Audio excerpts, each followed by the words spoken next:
Dunia Firman. Kita berjumpa lagi dengan program Dunia Firman di Suara Sangkakala Malang ini. Kali ini saya akan sharing tentang adanya intoleran, atau lebih tepatnya saya lebih ke spiritual intoleran. Nah, karena di negara kita, di Indonesia, hari-hari ini sedang marak yang berhubungan dengan dunia kekristenan adalah tentang munculnya kaum intoleran, di mana mereka melarang ibadah, lalu ada yang retreat dianggap ibadah mengganggu, lalu diserbu, dirusak. Yang terakhir kali di Sumatera juga begitu, lagi beribadah kemudian dianggap mengganggu, kemudian mereka merusak. Ya, pemerintah memang sedang dan sudah memberi sikap dengan menangkap para pelaku. Tetapi ketika di satu tempat para pelaku ditangkap, di tempat lain masih ada para intoleran, maka bagaimana sikap kita sebagai anak-anak Tuhan? Intoleran itu adalah sikap atau perilaku yang tidak mau menerima atau tidak mau menghormati adanya perbedaan. Hal ini bisa berkaitan dengan agama, budaya, ras, suku, pandangan politik, dan sebagainya. Jika tidak mau menerima atau tidak menghormati perbedaan, maka ini disebut dengan intoleran orang-orangnya. Orang yang intoleran itu cenderung menolak keberagaman karena mereka mengandalkan kepentingan kelompok sendiri yang dianggap benar oleh mereka, dan tidak mau menghargai hak orang lain untuk memiliki pendapat atau keyakinan yang berbeda. Nah, sebetulnya ada beberapa alasan kenapa orang-orang menjadi intoleran. Karena kurangnya pendidikan dan kurangnya pengetahuan. Ketidaktahuan, ya, tidak mengenal tentang perbedaan budaya, agama, pandangan hidup, itu bisa menyebabkan satu ketakutan atau kebencian terhadap munculnya perbedaan. Takut. Lalu mereka memaksa keyakinannya atau memaksakan daripada kehendaknya yang dianggap benar. Nah, bisa juga intoleran karena pengaruh lingkungan. Ikut-ikut gitu, pembentukan pandangan hidup yang terbatas pada lingkungan, di lingkungan sendiri yang tidak mendukung keberagaman. Orang menjadi intoleran kadang-kadang karena lingkungannya sudah begitu, kemudian akhirnya ikut. Atau ada yang karena pengalaman negatif, pengalaman pribadi negatif. Pengalaman buruk yang berkaitan dengan kelompok tertentu bisa memperburuk pandangan terhadap mereka secara keseluruhan. Jadi, radikalisme, beberapa individu atau kelompok terpapar ideologi sistem yang memperburuk sikap intoleransi. Jadi karena radikalisme juga adanya ketakutan dalam perubahan. Takut akan adanya perubahan sosial atau budaya dianggap mengancam kestabilitasan atau stabilisasi dari nilai-nilai yang dia yakini. Nah, itu intoleran. Nah, bagaimana dengan sikap kita terhadap hal ini?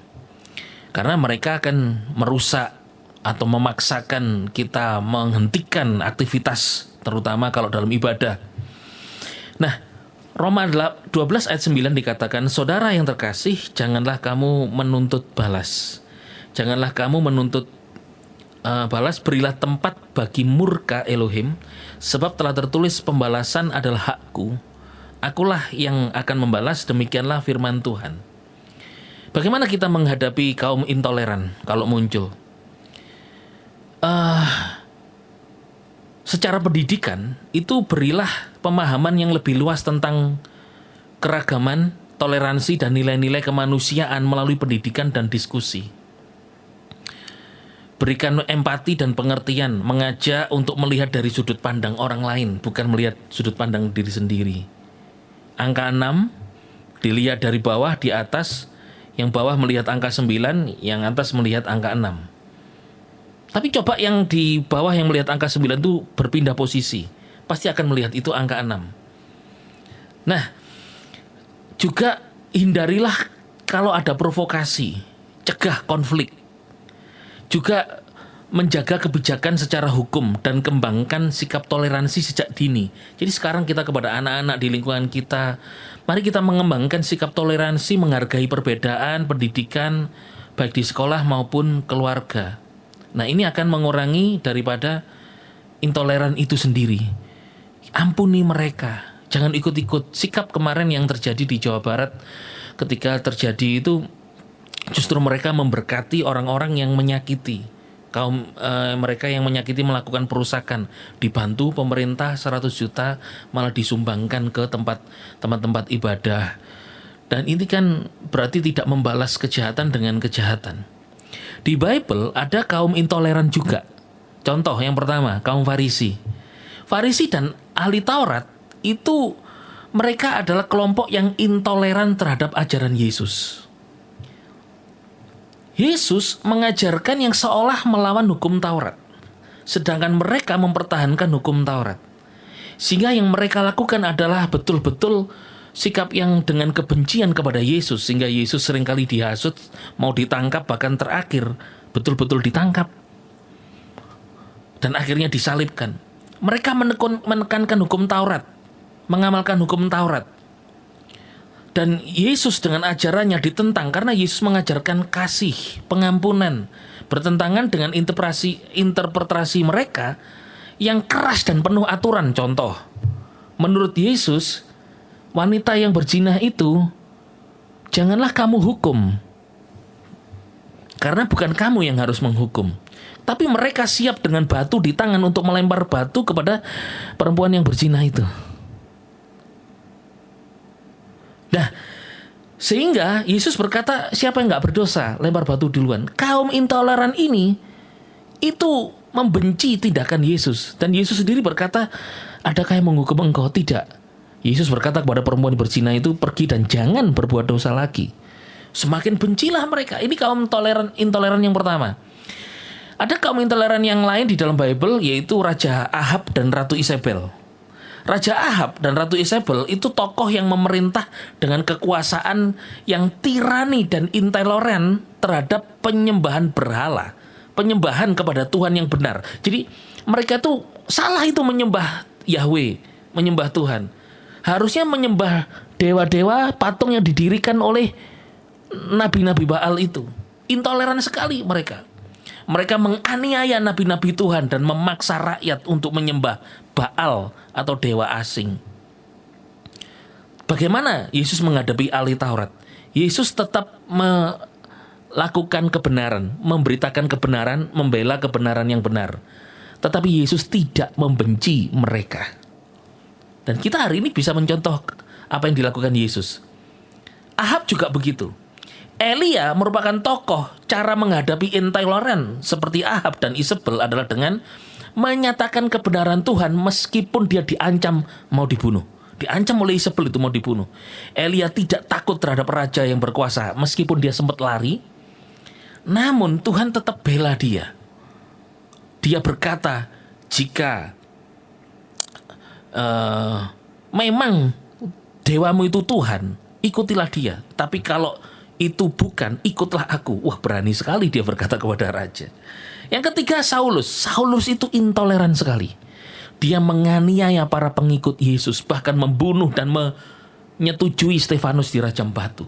Saulus seorang Farisi yang sangat intoleran terhadap orang Kristen pada awalnya. Ia menganiaya, menangkap, membunuh orang mengikut Yesus.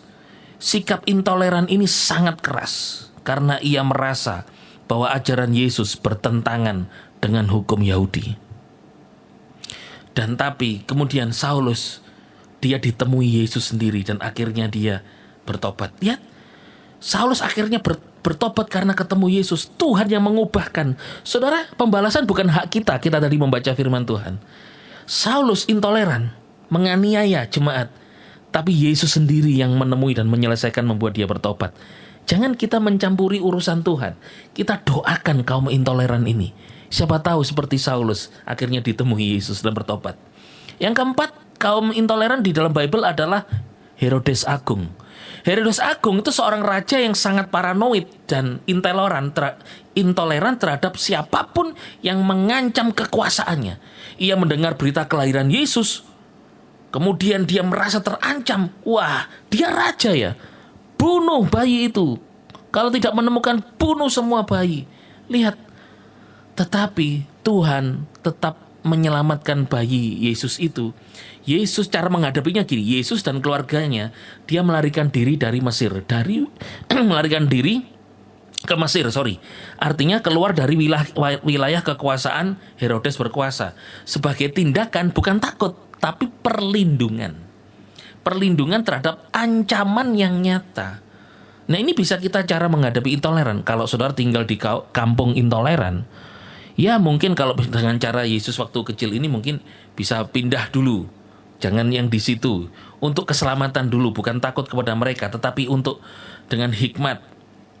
Nah, sehingga hari ini biarlah kita menjadi orang-orang yang tidak takut terhadap kaum intoleran, tetap beritakan kebaikan, tetap kita toleransi, menghormati, saling menghormati perbedaan, dan kita tidak juga merasa menang benar sendiri. Mengandalkan Tuhan dalam segala hal itu penting.